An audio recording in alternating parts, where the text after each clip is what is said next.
Good morning friends. ఈరోజు నేను మీకు ఒక హెయిర్ టిప్ చెప్పబోతున్నాను. ఇది మందారం అంటారు, ఇదేమో గోరింటాకు, ఇదేమో గుంట గదరాకు లేదా బృంగరాజు అని అంటారు. ఇదేమో మందారం ఆకు. ఇవేమో ముందుగా రాత్రి నానబెట్టిన, ఇందులో మెంతులు ఉన్నాయి, అలాగే ఉల్లి గింజలు అంటారు. ఓకేనా, ఇవన్నీ ఇలా నానబెట్టుకున్న తర్వాత వీటన్నిటిని మిక్సీలో వేసుకొని దీంతో పాటు కర్డ్ కూడా ఫ్రెండ్స్, ఇవన్నీ వేసుకొని తలకు పెట్టుకోవడం వలన మన తలకి ఉన్న చుండ్రు అంతా పోతుంది. దాంతో పాటు హెయిర్ గ్రోత్ అనేది కూడా బాగా పెరుగుతుంది అనమాట.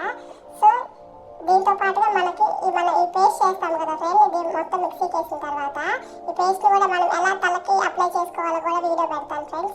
నచ్చిన వాళ్ళు లైక్ చేయండి, అలాగే షేర్ చేయండి, కామెంట్ కూడా చేయండి ఫ్రెండ్స్. మీ కామెంట్, లైక్, షేర్ అనేది మాకు నెక్స్ట్ వీడియోస్ చేయడానికి ఎంతో హెల్ప్ఫుల్ అవుతాయి ఫ్రెండ్స్. Thank you.